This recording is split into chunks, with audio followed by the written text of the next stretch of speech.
एक मैं चीज़ ना पूछना चाहता था कि संध्या कितनी इम्पोर्टेंट है? अगर गुरु साहब के पास जाना, उनसे बात करनी है तो संध्या तो आनी चाहिए ना, तभी तो बात कर पाओगे। कैसे? क्योंकि जो गुरु गोविंद सिंह जी हैं, उसके अपने बाद उन्होंने गुरुता कर दी श्री गुरु ग्रंथ साहिब जी को दी। अब श्री गुरु ग्रंथ साहिब जी देवतारी गुरु नहीं है, बट लेकिन हाँ वो मतलब 10 पातशाहियों की जोत है, बट बस फॉर्म चेंज कर ली उन्होंने, है ना। अब उस फॉर्म में उनसे बात करने का जो तरीका है उसके लिए संध्या होनी बड़ी ज़रूरी है। एक तरह से हम जब सुबह नित्यनेम कर रहे हैं, पाठ कर रहे हैं, शाम का रहरास साहब कर रहे हैं, कुछ भी कर रहे हैं, तो अगर हमारी संध्या अच्छी है तो हम पाठ गुरबाणी अच्छे से पढ़ सकते हैं और उसका लाभ हमें ज़्यादा होगा डेफिनेटली। अब मैं आपको एक छोटा सा एग्जांपल देता हूँ। एग्जांपल देके ये चीज़ समझाना चाहता हूँ कि अगर हमारे पास संध्या नहीं है तो एक्चुअली में हम कई बार गुरबाणी पढ़ते हुए इस तरह से भी पढ़ जाते हैं कि उस बाणी के, उस पंक्ति के, उस शब्द के जो अर्थ हैं उसे हम अनर्थ कर देते हैं। गुरबाणी है, ठीक है। गुरु अर्जुन कर गुरु रामदास भगत उतर आयो। यहाँ पर है कि गुरु अर्जन देव सच्चे पातशाह जी गुरु रामदास जी के कर भगत आए, ठीक है। अब ये गुरबाणी है। अगर मैं इसको ऐसे पढ़ूं, गुरु अर्जन कर, फिर पॉज लगाऊं, गुरु अर्जन कर गुरु रामदास भगत उतर आयो, मीनिंग चेंज हो गया। कैसे चेंज हो गया? हमने क्या कर दिया, गुरु अर्जन देव जी को फादर बना दिया एंड गुरु रामदास जी को बेटा बना दिया। अर्थ के क्या हो गए? अनर्थ हो गए, ठीक है। जबकि करेक्ट प्रोनाउंसिएशन क्या है? गुरु अर्जन, पॉज देना, गुरु अर्जन कर गुरु रामदास भगत उतर आए, ठीक है। अब ये संध्या कैसे पता चलेगा? आजकल क्या हो रहा है, या काफ़ी टाइम से क्या हो रहा है, गुरमुखी इज़ नॉट टफ।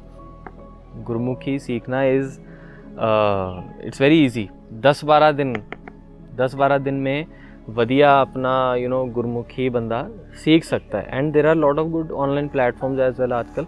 बाकी जो फिजिकल इंस्टीट्यूट्स हैं उनमें तो we have good sources and सेवादार भी हैं। गुरमुखी सीखना is not a tough challenge, but सिर्फ गुरमुखी ही सीख लेना एंड देन ये सोच लेना कि अब मेरे को सब हो गया, अब मेरे को बस गुरबाणी पढ़नी है, I will be done, then ये होगा। ये होने के बहुत ज़्यादा चांसेस है। ये मैंने आपको छोटा सा एग्जांपल दिया। इस तरह की बहुत ऐसे शब्द हैं, बहुत ऐसी पंक्तियां हैं जिसमें कि आप अगर हमें संध्या नहीं ली हुई हमने, तो हम सोचेंगे ज़रूर कि हम नाम सिमरन कर रहे हैं, बट उस चीज़ का उतना लाभ नहीं हो पाएगा। हाँ, एक पर्सपेक्टिव ये है कि आपके अंदर प्यार कितना है। जब प्यार बहुत ज़्यादा होता है तो आपके बचनों में, चाहे आप बचन कुछ गलत भी बोल दो, फिर भी वो प्यार इतना ज़्यादा हो जाता है कि वो प्यार ओवरकम कर देते हैं उस गलतियों को। मैं आपको एक छोटा सा एग्जांपल देता हूँ। 6वें पातशाह गुरु हरगोबिंद साहिब जी के टाइम की बात है कि एक माई थी उन लोगों के टाइम पे। वो ना गुरु महाराज की उड़ीक करते थे और उन्होंने ना गुरु महाराज के लिए चोला भी सिया था, बड़ा ज़बरदस्त। एंड उन लोगों के आसपास के पिंड वाले कहते थे कि तू क्या आस लगा के बैठी रहती है, गुरु हरगोबिंद साहिब जी तो राजाओं के राजा, बादशाह इतने बड़े, वो तेरे छोटी सी कुटिया में क्यों आएंगे, तेरे छोटे से घर में क्यों आएंगे। तो वो कहते हैं कि मुझे पूरा विश्वास है। उनको ना प्यार बड़ा प्यार था उन्हों के अंदर ना गुरु महाराज के। वो कहते हैं कि मेरे को विश्वास है गुरु महाराज एक दिन मुझे ज़रूर मिलेंगे, मेरे घर ज़रूर आएंगे। तो ऐसा ही होता है कि गुरु महाराज, एक टाइम आता है गुरु महाराज जंग पे जा रहे होते हैं, जंग से आ रहे होते हैं शायद, तो वो जगह बीच में पड़ती है। तो गुरु महाराज तो जान ही जाना, तो गुरु महाराज ना अपने सिखों के साथ जाते हैं उन्होंने के घर। वो खुशी से हो जाती है। तो इतनी खुशी और इतना प्यार, इन भावनाओं के ऊपर ना वो जब गुरु महाराज को चोला पहनवाते हैं, ठीक है, कि ये चोला मैंने आपके लिए बनाया है, आप कृपा करो, पेटा दी उनको गुरु महाराज को उन्होंने। तो वो ना जाप करने लग गए, प्यार में ना जाप करने लग गए। और जाप पता है क्या कर रहे थे? कहते हम पापी तुम बख्शनहार, हम पापी तुम बख्शनहार, हम पापी तुम बख्शनहार, ठीक है।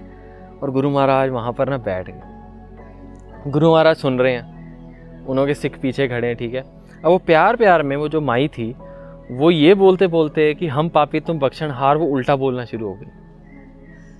तुम पापी हम बख्शनहार, तुम पापी हम बख्शनहार, तुम पापी हम बख्शण, ऐसे ये बोलने लगी, ठीक है। तो जो सिख थे ना पीछे खड़े हुए, वो आगे बढ़े, शस्त्रधारी सारे सिख थे, ठीक है। तो आगे बढ़े कि माई क्या कर रही है तू, गुरु महाराज को पापी बोल रही है और खुद को बख्शनहार बोल रही, तू आगे बढ़े ना। गुरु महाराज ने हाथ दे दिया, पीछे हो जाओ। गुरु महाराज को उस चीज पे भी प्यार ही आ रहा था। क्यों? क्योंकि उन्होंने के बचनों में ना इतना प्यार था, इतना ज्यादा प्यार था कि मतलब एक्सप्लेन नहीं किया जा सकता। तो वो लेवल ना करोड़ों करोड़ों लोगों में से ना कोई एक अद्धे का होता है। तो वो पर्सपेक्टिव मैंने आपको बता दिया, लेट्स कीप दैट असाइड। अब जो मैं संध्या की आपसे बात कर रहा था कि जो आपके मेरे जैसे आम लोग हैं, ठीक है, जो गुरु महाराज तक पहुंचना चाहते हैं, गुरु महाराज की खुशी लेना चाहते हैं, उन्हों के लिए संध्या इज़ वेरी वेरी इंपॉर्टेंट। क्योंकि वो जब गुरबाणी को इस तरह से पढ़ देंगे तो वो लाभ, वो ताकतें उस तरह से काम नहीं करेंगी, ठीक है। इसलिए आप देखा करो कि आप देखोगे 20-20, 30-30 साल से नित्यनेम करने वाले लोग भी बड़े अशांत से होंगे, गुस्से वाले होंगे, विकारों से भरे होंगे। क्यों? ठीक है।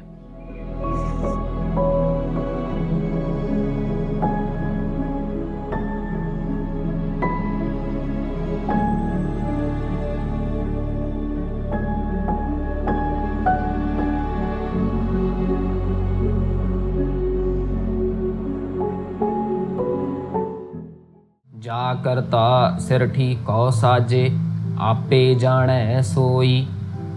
सिरठी कहना है ठट्ठे के साथ। आम काफियों का टैंके की आवाज़ आ जाती है, सो सिरठी हो जाता है, टैंकी की आवाज़ नहीं आनी चाहिए। ठट्ठा है तो ठट्ठे की आवाज़ ही आएगी। सिरठी कौ।